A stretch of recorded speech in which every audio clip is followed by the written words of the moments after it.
we view the world essentially through a narrative lens. And I believe that we view the world through a narrative lens because the fundamental problem that we have to solve as living creatures is how we should act in the world.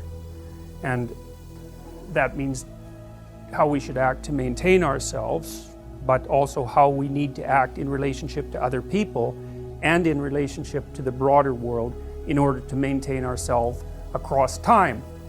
So that's a complicated problem, right? It's not just how you survive, it's how you survive now and next week and next month and next year and 50 years from now, and maybe your descendants as well, if the culture is going to stabilize. And then not only you across all those time frames, but you and everyone else across all those time frames. It's a viciously difficult problem.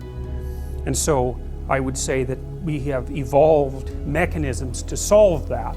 I think that's self-evident in some sense because, for example, one of the mechanisms that animals have evolved to deal with the problem of social being, even if they're not particularly social animals, is the dominance hierarchy. Right? Or you could call it a hierarchy of authority or power, because I think considering human structures, social structures, as mere power structures is a terrible mistake. It's a terrible oversimplification, because power is by no means the only, like force is what I mean. Force is not a stable way of solving the problem of how to live together across time.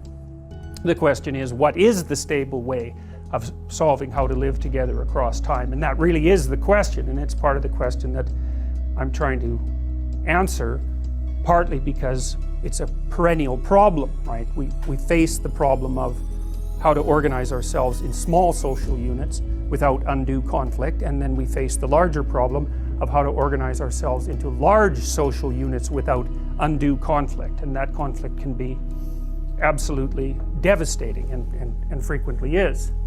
So then I would also say that the first way of solving this problem isn't conscious, you see, not at all. And you may know and you may not know that there are different forms of memory, right? Really technically different forms of memory. So for example, there's short-term working memory, which is the memory that you use to hold things like telephone numbers in your active imagination. It decays very rapidly. It's only about 4 to 7 bits, which is why, well, it's why phone numbers were at least 7 digits long. You can kind of manage that as a loop. And then there's episodic memory, and that has two elements. One is semantic, and the other is episodic. It's well, there's procedural memory, and then there's another, the kind of memory that you use to represent your experiences to yourself. So let's say it's image laden, and the other one is semantic, and semantic is your memory for facts, and those are quite different. So for example, procedural memory, that's how you ride a bike, that's how you play the piano, that's how you play jazz music if you're in a combo. It's the memory. It's a funny kind of memory because it's actually built right into you, I mean, so is the kind of memory that you use to represent your own life, but it's much more malleable in some sense. So what that means is that in your procedures there is information that you don't know about. It's patterned information that you don't know about. Part of that is how to act. Like when you walk into a social gathering, you don't really think through how you're going to act. You know how to act.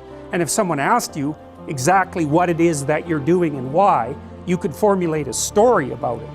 But the probability that it's the existence of that story that enabled you to act that way is zero, because you have to react way faster than that. And so, you have social knowledge built into your nervous system because you've practiced being a social being for a very long period of time. And of course, then that social being has been shaped for forever, really. And it's the right way of thinking about it. We know that animals organize themselves into hierarchies, and we'll say of dominance because it's more true the farther back you go in time, at least since the time of the crustaceans, when we split from our common ancestor 300 million years ago. And it's true for social animals and non-social animals. So even animals that don't live together in groups have to organize themselves into a hierarchy in the space they inhabit. Songbirds are a good example, and they have dominance disputes all the time. Partly that's, you can hear them having their little dominance disputes in the spring when they're singing, because basically what they're singing is, I'm pretty damn healthy and I'm ready to go, and if you're another bird like me, you better steer clear of this tree. And dominant songbirds, you know, they don't live together. Crows are social, but most songbirds aren't. The dominant songbirds get the best nest, and the best nest is the one that doesn't get rained on, it's not too windy, and it's close to food sources, and you know, and so then they have the healthiest chicks, and they attract the best mates. And like, it's really important where you're positioned in the hierarchy, even if you're not like a flock or herd creature. Now we're more like herd creatures, so it's even more relevant to us. But there's just no escaping a hierarchical arrangement in social being.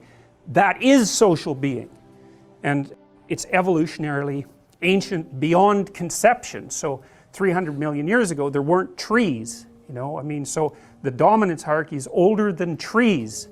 So that's really something to think about. And then, you know, when you're thinking about the reality that shaped us, say from an evolutionary perspective, but also from a cultural perspective, what you have to understand is that the things that have shaped us most are the things that have been around the longest. And so you could say those are the most real things.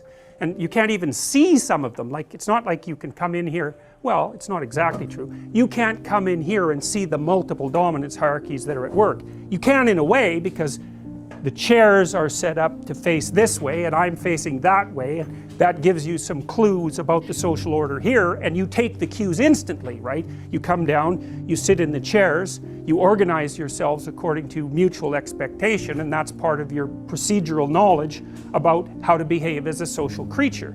Now, that knowledge is really, really deep, and a lot of it's coded in your behavior. Now, and in other people's behavior as well. And that's, you know, that's the expectations you have of other people and of yourself. And a lot of those are implicit, right? So when we're interacting, there's a very large number of things that you just don't get to do. And you know that too. And you won't do them. And that way we can act as if we understand each other, even though we don't, because you're really complicated and I'm really complicated. And there's lots of situations where we might really be in conflict.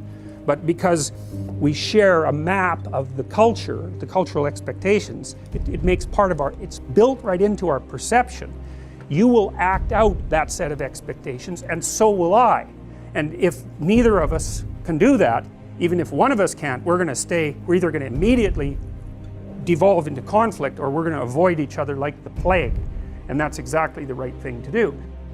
I think it's mere fact that organisms that have to cooperate and compete with other organisms of their type inevitably arrange themselves into hierarchies, and that's been going on for so long, which is at least 300 million years, that our nervous systems have adapted to hierarchies as if they're a permanent element of being, right? More permanent than trees, like seriously permanent.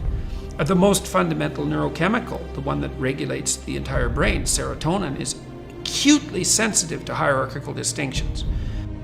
Part of the elaboration of that argument is, well, hierarchies are inevitable because we have to solve complex problems and we have to solve them socially.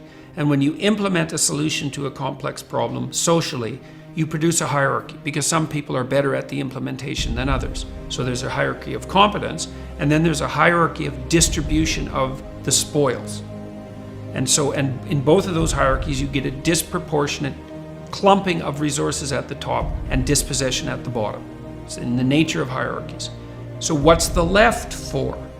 The left is to remind those who are benefiting from the hierarchies that the hierarchy comes at a cost.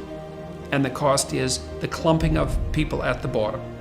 And that's an eternal cost, and it's not trivial. If you live at the bottom of the dominance hierarchy, you live where it's dangerous. And the reason for that is everything around you is already not good, and you don't have a lot of social support. So you're sort of clinging desperately to the underside of life. And what that means is you probably can't even afford a single mistake. Your serotonin levels fall And that allows error signals to propagate up the value system so that every little thing becomes a catastrophe. Now that in itself is a catastrophe, because if you're living at the bottom of the dominance hierarchy and you're already super stressed, the additional stress that you're likely to experience as a consequence of an additional error is going to be maybe push you over the limits. But the thing is that it is dangerous there.